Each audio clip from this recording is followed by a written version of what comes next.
Go woke or go broke. That's a topic that Piers talks about a lot. It's the phrase, of course, associated with companies exploiting social justice causes in their branding efforts. You know the big ones recently. Bud Light in the US featured a trans influencer, Dylan Mulvaney, and then they saw their own sales absolutely plummet off the back of that. Meanwhile, here in Britain, people boycotting Costa Coffee over this illustration of what appeared to be a post-op transgender man. Caused a lot of debate, that did. Well, to me, all of this is corporate exploitation of everyone involved. To others, it's virtue signalling, and they actually design their lives around avoiding it. There's even a new app that will allow you to shop your values simply by scanning a barcode, because it really does get people hot under the collar, doesn't it, this topic, including the very man whose seat I'm keeping warm tonight. But there's a problem. They hate you. And they don't seem to care if you know it. At some unidentified point in recent history, companies lost interest in simply selling things and decided it was their duty to change the way that you and I think. Someone somewhere said corporate board members of the world unite. And suddenly the people who sell you fizzy drinks and credit cards were also telling you that Black Lives Matter, that Pride Month is more important than Christmas, you're personally to blame for climate change because of your filthy carbon footprint, and so on and so on.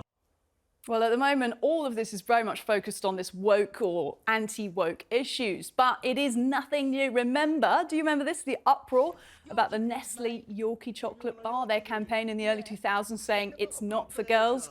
Well, as far as I last checked, Yorkie bars still exist. Women still dare to eat them, me included, and we're still talking about them.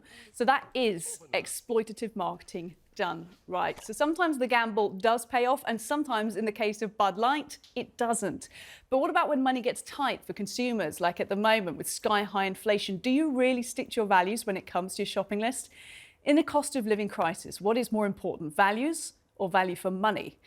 Today, it was announced that sales at Beyond Meat, that maker of vegan burgers, have fallen by almost a third. Now, this is in part because consumers are choosing cheaper, regular animal products, going back to the traditional old meat. Now, it's highly unlikely, isn't it, that vegans are suddenly giving up on veganism. Only about 1 to 2% of the UK's population is actually estimated to be vegan. And yet one report found nearly a quarter of all food products launched in 2019 were labelled vegan. Now, from a business perspective, that is just absurd, if you ask me. Too much expensive supply, not enough core demand, means that vegan food bubble is bursting. So is it a triumph over woke? I don't think so. I think it's a triumph of market forces and consumer choice. Vegan alternatives are always still going to be there. There'll just be fewer of them, and they might be cheaper because those companies are now scrabbling to lower their prices to keep all of us buying. So my question is this: what if Costa Coffee suddenly started offering 50p lattes? Or what if Bud Light sold 50-cent beers? Would those values-based boycotts continue, or would value for money begin to triumph there too? In this economy, I don't think any of us should be attacked for buying whatever we can afford. Ignore the culture wars. Things are hard enough.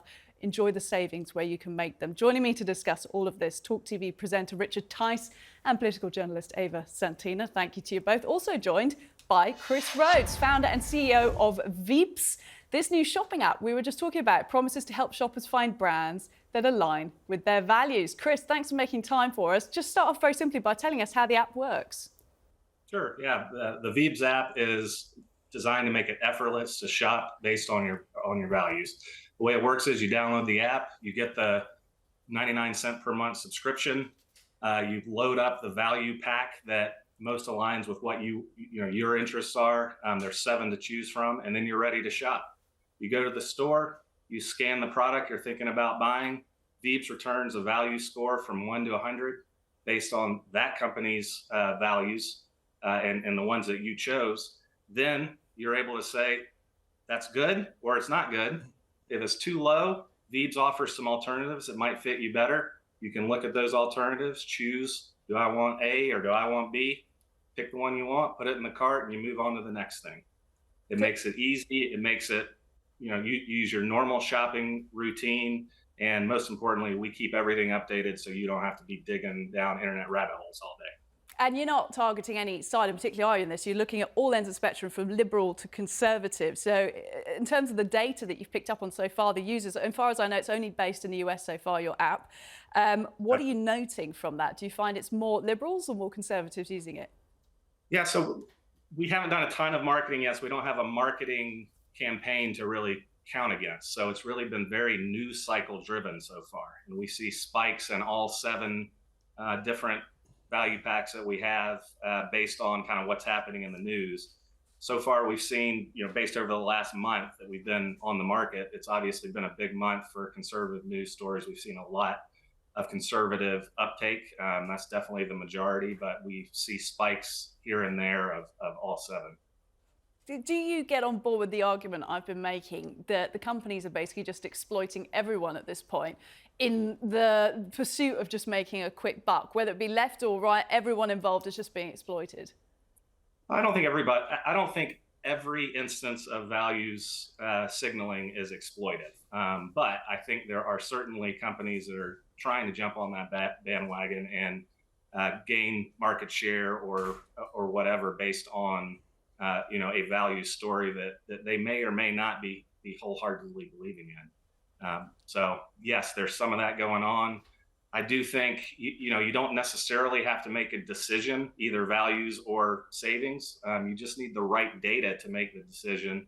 And so that's kind of what we're trying to offer at Veebs, is the ability to go to your regular store, your regular aisle, choose a product based on your values. We know the pricing will be more or less similar in the same aisle, and hopefully you can buy on your conscience, but also save money. That's a dream, isn't it? Give people the choice to make those informed decisions, whether it be based on value or values.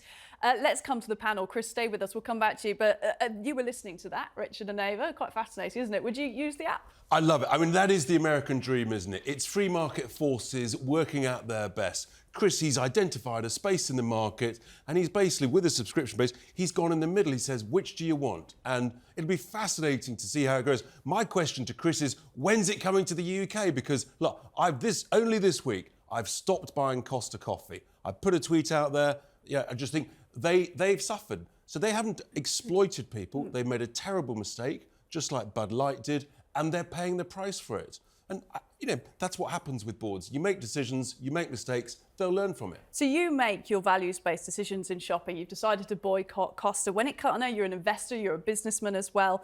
Have you ever invested in companies that have links to, for example, arms manufacturing, No. tobacco? No. So you've made values-based decisions on that side as well? Actually, in fairness, I don't think I've ever been presented with an opportunity, but I'm a real estate guy, I'm a property guy, so no, I focus on what I know. And look, I just think that lots of companies recently, they've tried to virtue signal it. You saw it with Coots. They've made some terrible mistakes. But equally, what you don't hear about is the smart companies that focus on looking after what actually the customer wants, a good product at a competitive price. Fundamentally, that, I think, is what most people want at any time of a cycle, in particular when money's really, really tight. We will go back to Chris and ask him whether he fancies setting up in the UK once he hears this conversation. Maybe I'll be his franchise.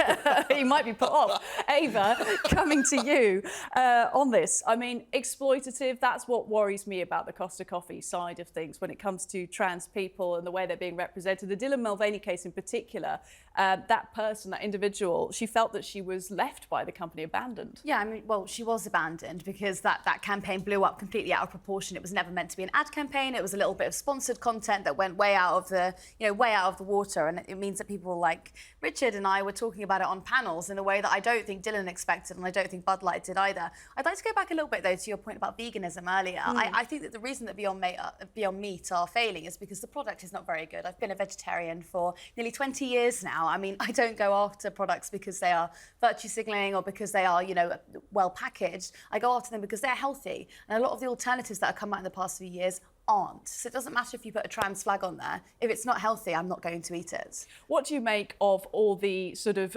politicisation of corporate products and food products in the time of what we're calling a cost of living crisis, where people are strapped anyway? Do you think people feel judged for their decisions in the supermarket? I think that people should feel judged, but not in the supermarket. I think you can look at, companies like Shell and BP who have been greenwashing for the past 10 years. So these huge oil companies that make these big ad campaigns claiming that they are environmentally friendly and therefore you should go and fill up your car there. That's where our concern should be, not a tiny little coffee company like Costa, which I'm sorry, that little sign that showed a double mastectomy, I mean, I could care It was less. grotesque, it was abusive, it was exploitative. be It was the ridiculous. most revolting thing I can think I've seen don't in an be advertising ridiculous. campaign. Why were you- Celebrating the mutilation of healthy breasts. Awful. Why were you so offended, Richard? I was offended because I just thought it was awful.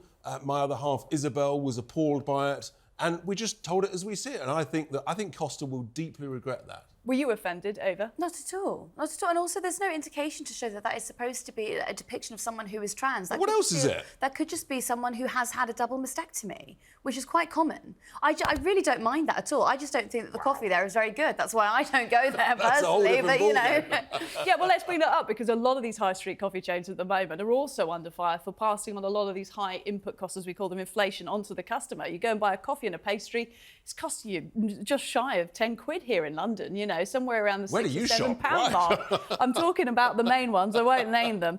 You know, if they're also pushing values as well, do you think they're essentially going to lose consumers over? I don't know. I think it actually might be a way to get consumers to go there. I mean, if you look at Starbucks, for example, the main reason that young teenage girls go there is because they like the photograph with their coffee. I mean, if this is something that you align yourself with, if you're a big believer in the LGBT, community and movement, and you want to be a part of it, then great. Get your consumers that way. Richard just won't go. I won't go there, but I go to Pretz because Where it's better does- value. That's what I just, Yeah. I'm a subscriber and I'm looking for value for money. That's what I'm really focused on, love to- as well as quality. I'd love us to have a conversation about the sort of exploitation that goes on abroad. Okay, so if you look at fast fashion, you look at where we're getting coffee from, where these companies are bringing in their products. Yeah, but the that hypocrisy. would be a really good conversation to have. It would be, because actually the hypocrisy of many people, young people, who buy clothes, wear it once and then ditch it because it's so cheap. Fast fashion. Yeah. But, they're exploiting people in developing countries who are being paid an absolute pittance. If you pull the thread on most things in this studio, what we're wearing, everything we eat and breathe, you can almost always find abuse along the chain. I think making people more aware of it, of course, and allowing them to make informed decisions. Speaking of which, let's go back to Chris, who's developed this app, Veebs, which does allow people to make these values-based choices when it comes to these kind of culture war issues. Chris, you had a chance to listen to that debate here in the studio amongst a couple of Brits talking about values and shopping. Are you enticed to bring your app over here? Absolutely. We've gotten a ton of interest from Great Britain and Australia in particular, a little bit from the rest of Europe, and we definitely are looking at those as our first geographic expansions. We want to have more products, more customers here as we build a foundation, but there is a lot of enthusiasm for this from Great Britain in particular. Chris, can I just ask you what strikes you as comparatively between the US sort of culture that's going on with regards to products and shopping and the UK as well? Do you think they're similar, or do you think that Britain is different to the US in any way? I think they are relatively similar, to be honest with you, in a lot of ways, in that there's kind of two sides. There's a, maybe each side calling hypocrisy on a number of things. I think it's a little bit of a different starting point. Great Britain and the US have, a different kind of cultural foundation. And with Brexit, that's a kind of a big turning point maybe in Britain that we didn't have as much here, that makes it a little bit different. But there's people who want to shop on their values. There's people who want to make their dollar or pound go as far as it possibly can while buying on their conscience. And, we want to address that need. Chris Rhodes of Veebs. We'll look forward to seeing the app when it lands here in the UK. Best of luck.